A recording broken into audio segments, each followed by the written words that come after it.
At 65, I built this house almost entirely by myself, honestly, 98%. 180 square meters for 40,000 euros, that's all I had. So I did it on the fly, and I stopped when I ran out of money.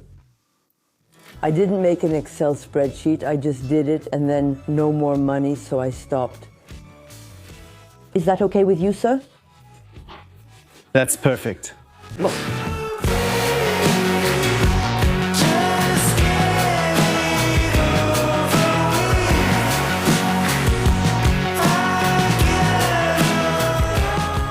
I saw a report about houses for the homeless. And it was, what is it called again? It was Emmaus, that's right, Emmaus, who was making little cabins that, if you buy them at Leroy Merlin, cost you 1,500 bucks. And there, they were making cabins for 10,000 bucks. I thought to myself, this is completely stupid. We can do better, something more sustainable. And that's when I went like this, poof, a roof, and there you go. And then an architect friend came by, I showed him my project, and he told me that's called an A-frame structure. A-frame, he's English, so he told me, oh, well, that's an A-frame. So I was really happy that it already existed, because when something doesn't exist, you have a hard time with the authorities and all that mess. But here, it exists, so it's really cool. So I told myself, come on, let's go. And that was in 2003, but it took me 6 years before leaving my ex's house. He gave me some money, and I was able to build this.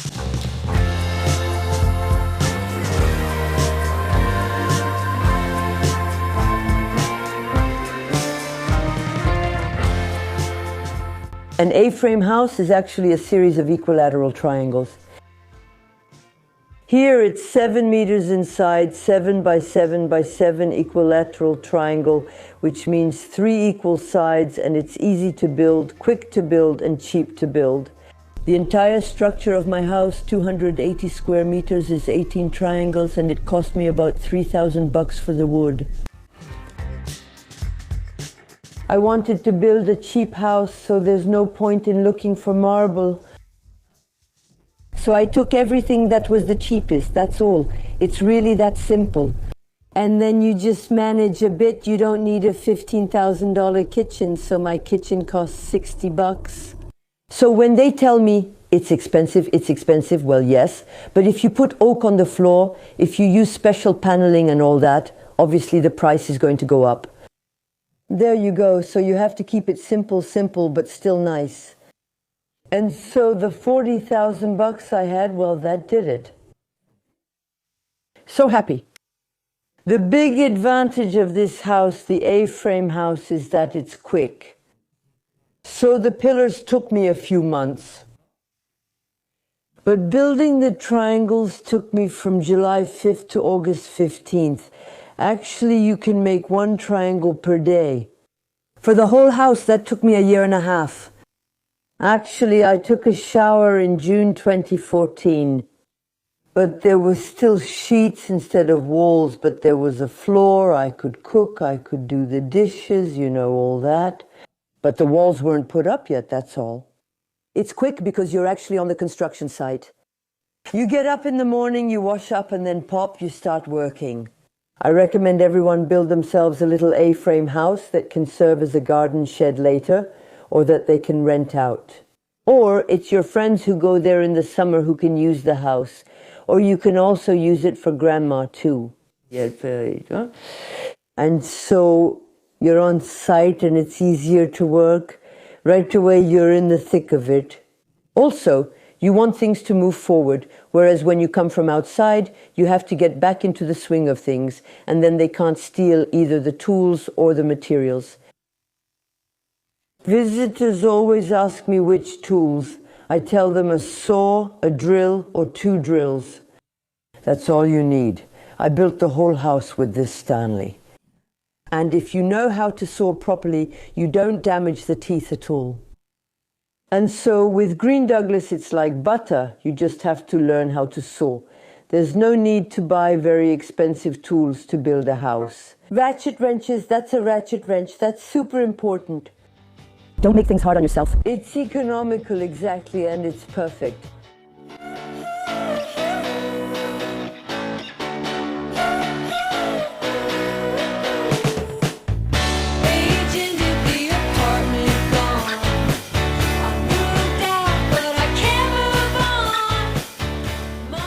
At the time, the DDE had consulting architects. The architects approved the building permits. I visited the consulting architects in Périgueux and showed them my project. And since they were old like me, a bit bohemian, a bit hippie, they were really happy. They gave me a big okay. So there, I didn't have any problems. And at the town hall, Marcel was really happy. He told me, you can build exactly what you want. So cool too. I was really lucky to be surrounded by such great people. And so, building permit, of course, you have to make plans, you have to get a building permit. RT12 was just coming in. You have to do a thermal study. In France, we have this thing called the Carrez law. The house, we made it 180 square meters, but since there's a slope below 1.80 meters, it doesn't count. So my permit was for 112.44 square meters. So it only applies to the building permit and not to the property tax. For the property tax, though, you have to pay the full amount for the 180 square meters. And I didn't know that at the time, so I said some nonsense in a few tutorials. I made up for it later by saying, I messed up, sorry. As Elizabeth said, one of the big advantages of A-frame houses is that even if they have 180 square meters on the ground, the livable area is only 112 square meters. In France, when you apply for a building permit, if the house has more than 150 square meters of living space, you are required to go through an architect. If it has under 150 square meters of living space, you can apply for the permit yourself. So, with A-frame houses, you can build houses of 200 or 250 square meters, but they count as less than 150 square meters of living space. So you can do it yourself without an architect. And if you need help specifically to apply for your permit for an A-frame house, a container house, a straw bale house, or an ecological or economical house, well, I recommend you go to the website tamaisoneco.fr. It's a site we launched where we help you concretely to apply for your building permit and, above all, to get it approved by the City Hall. There you go, we modify it until it's accepted. It's fully guaranteed if you're interested. We're here to help you build your dream house. Sunny days, sunny days. 3 years ago, some officials from Ribérac, I think, I don't know exactly where they were from, told me that I was spoiling the French rural landscape. So in the Ribérac area, they no longer issue building permits for A-frame houses. So I'm spoiling the French rural landscape, and I replied to them, and shitty tract houses have been ruining the French rural landscapes for 50 years, haven't they? Damn it. Aye. It's crazy. It's completely crazy. The housing crisis, there's a housing crisis, but there's another possibility. Well, no. But well, the rest of France is still okay, except for some towns where there are local urban plans that don't allow 60-degree roofs. But there is a possibility. The Duflo law, Cécile Duflo, whom I couldn't stand. Now I love her. She came up with something for us. You can place plants on your roof and then they're required to approve the building permit. That's great. Remember, it's important. It's Asterix's house. Because they all keep calling it atypical. They all have asterisks at home. I don't get it. But just look, damn it. So there you go. It's always existed all over the world. I've seen it in Japan. I've seen it everywhere.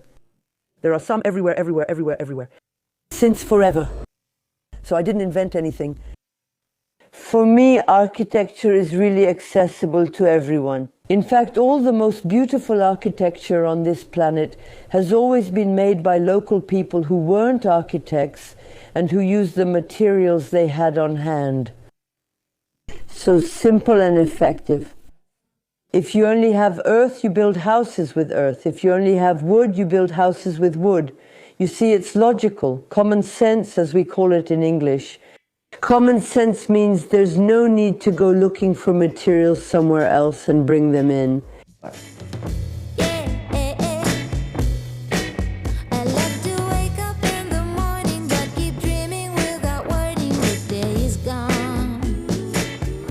When I started, I told myself it would be on stilts, of course, because I wanted a house above ground that wouldn't be damp. Plus, it leaves less of a footprint on the ground. I don't remember how much space we take up on the ground, but it's 12%. I mean, it's absolutely ridiculous. So it's low impact housing, well ventilated, it's nice inside. Termites can't get up. Since it's all dry underneath, it's dry, it's ventilated, and it's bright. And termites hate that. So they can't get up here. That's important. And then I made holes that are 70 centimeters deep.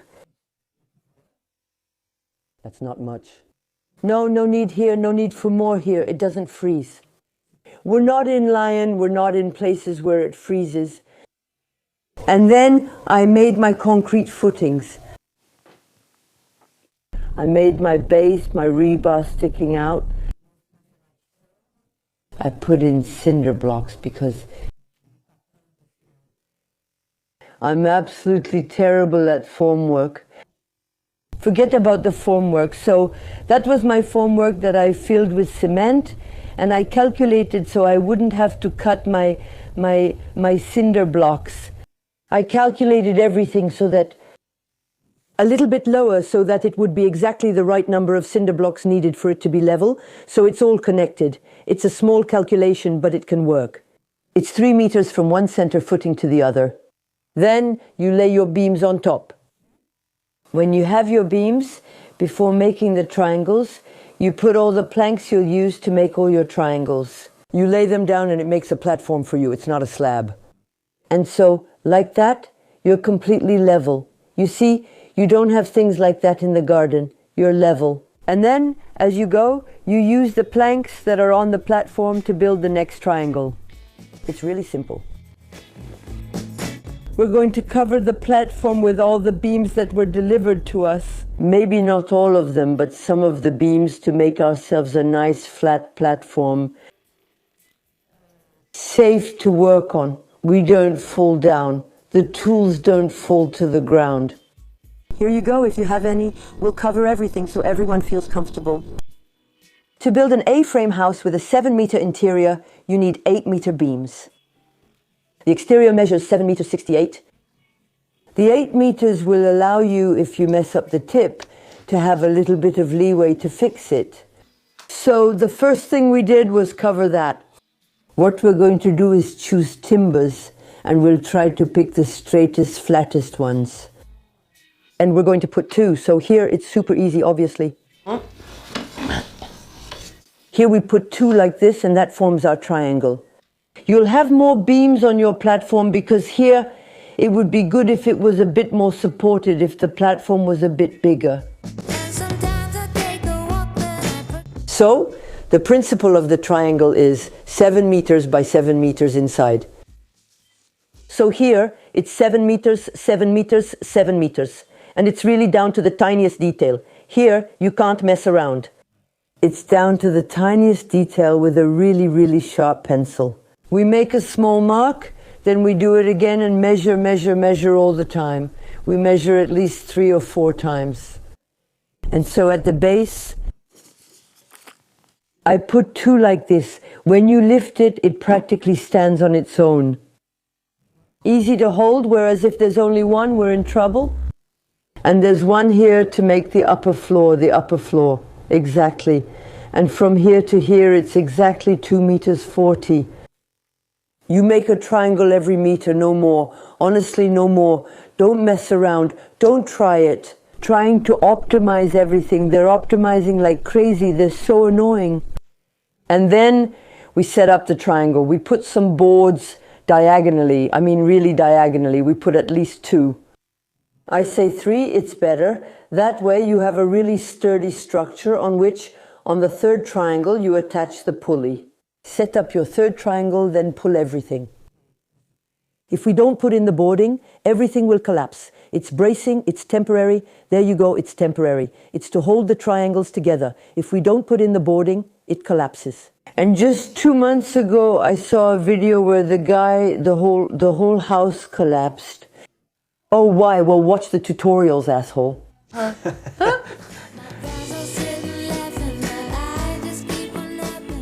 The triangle is standing and now they're nailing the second board diagonally because the diagonals hold the whole structure together. You have a diagonal going this way on this side, then it goes this way, and on the other side it's the opposite. And now you have a solid block in case there are big storms or something, and then it won't move. You can nail your OSB without worry. Everything is level. So, the size of 7 by 7 by 7 for the triangles was carefully considered. So, it's an absolutely perfect size because it gives you a floor where you'll be comfortable. 6 by 6 by 6 isn't comfortable up there. It feels more like an attic. So either we make it 5 by 5 and we have a tiny mezzanine for a bed, or we make it 7 by 7 because we want to create children's rooms or a studio or whatever we want to do, and then it's very comfortable. If you want to make triangles of 9 by 9 by 9 or more, but then it's no longer a cheap house. It has nothing to do with my house anymore. At that point, you do as you wish. But then you need a crane, you need all sorts of things. It will cost you a fortune. But well, go ahead anyway. If you want to make a bigger house, you just have to extend it or make an extension right in the middle. You can extend it like this, but you can also extend it there. That can be really nice too. And then it will still be easy to do. But a triangle that's 9 by 9, you don't build it like that. You don't have two guys pushing. When I say two guys, you don't have two people pushing the thing. This is on a whole other level. It's no longer the story of the little house, easy, cheap and all that. It's becoming something completely different.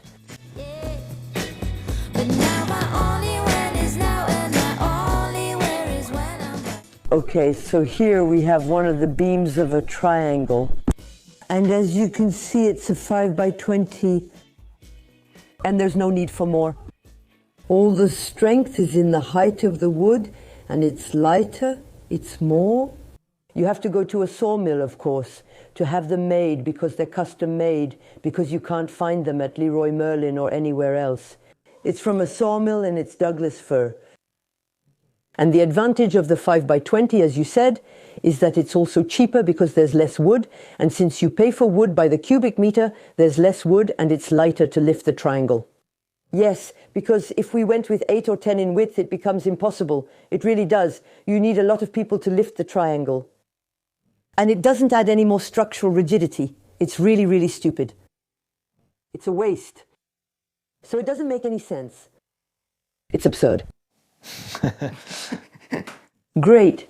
And so once you've noticed that the triangles are standing, you put on the OSB.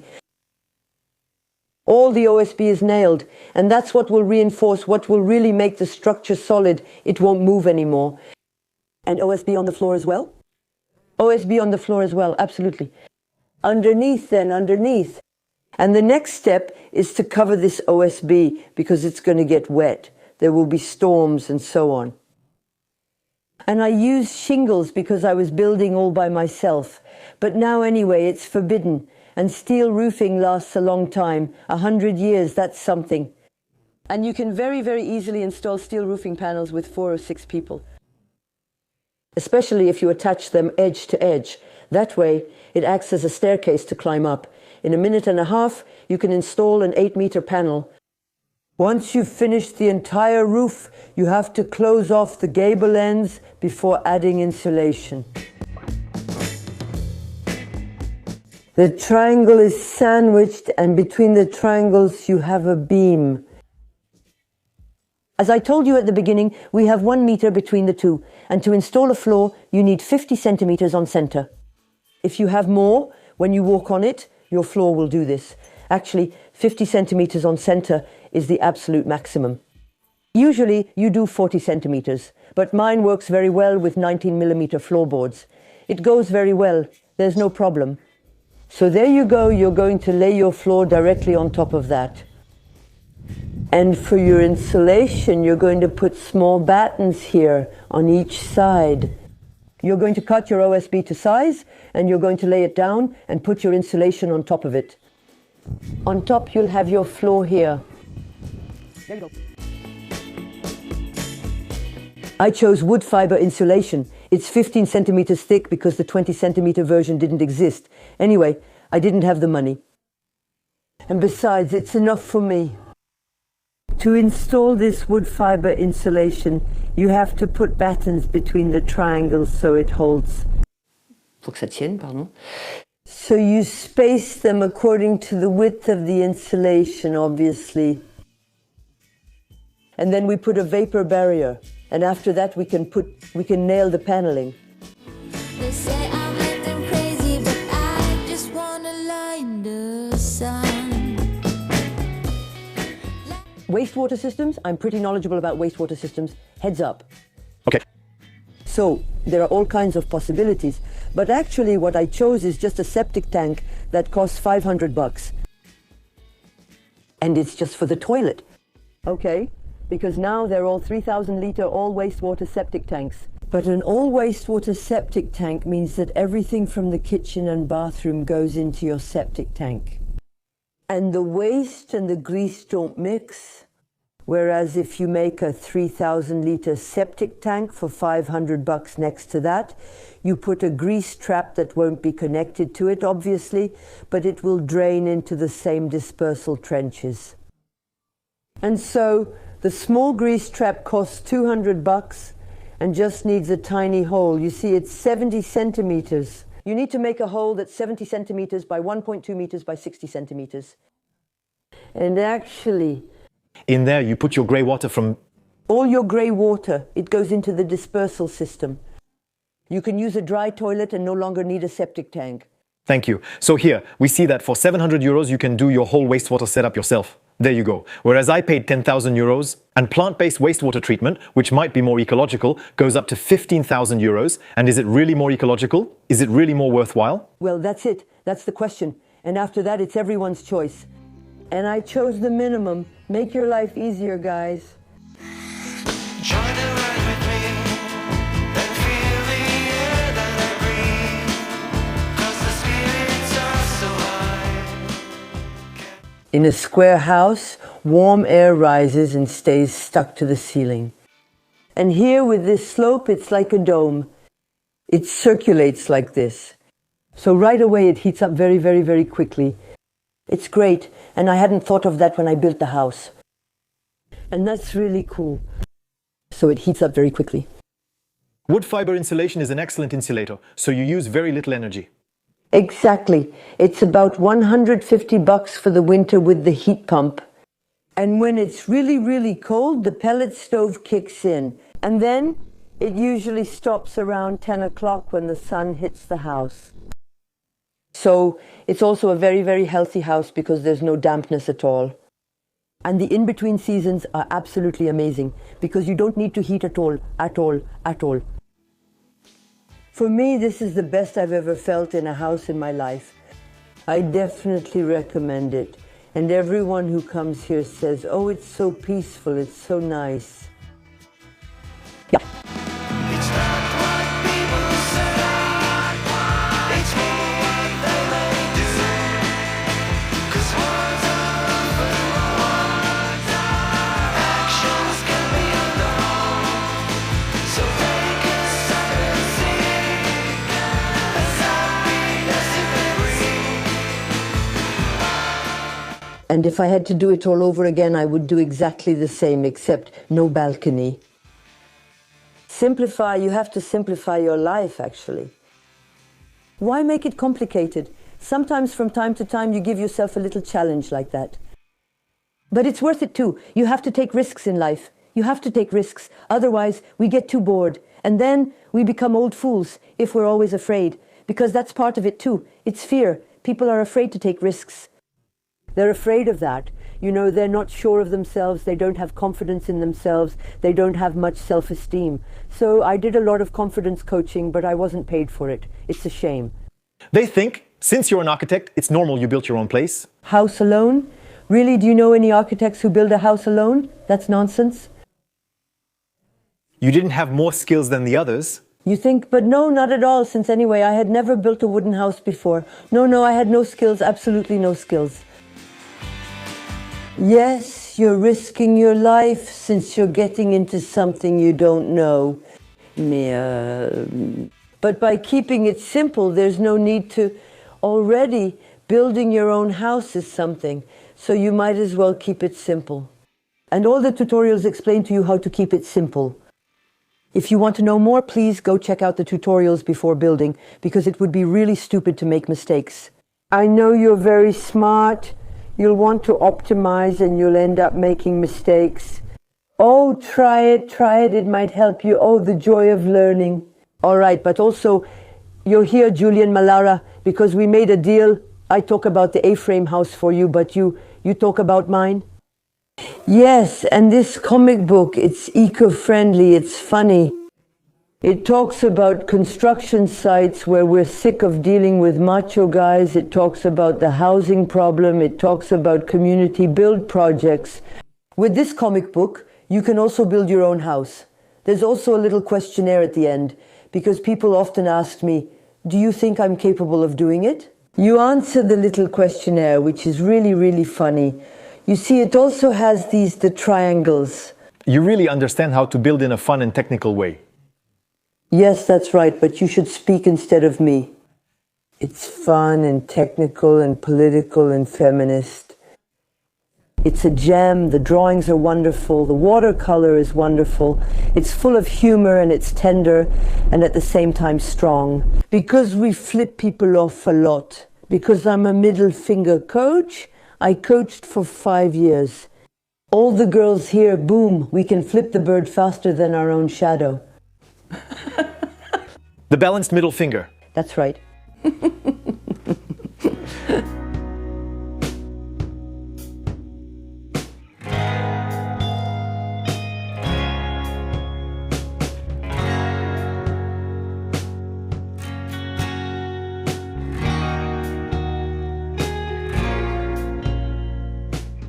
I've always had swings in every house I've lived in. Always. Always. Go ahead, laugh like a child.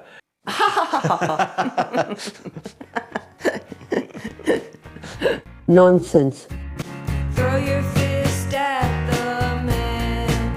You've got everything you need with your prescription, your house plan. Throw your fist at the... In conclusion, I would say don't be afraid. Go ahead, take risks, but do it all with joy. And also, don't hit the women in your life and stop being stupid. And also, don't just put them in the kitchen. And if they put you in the kitchen, leave them. Leave them.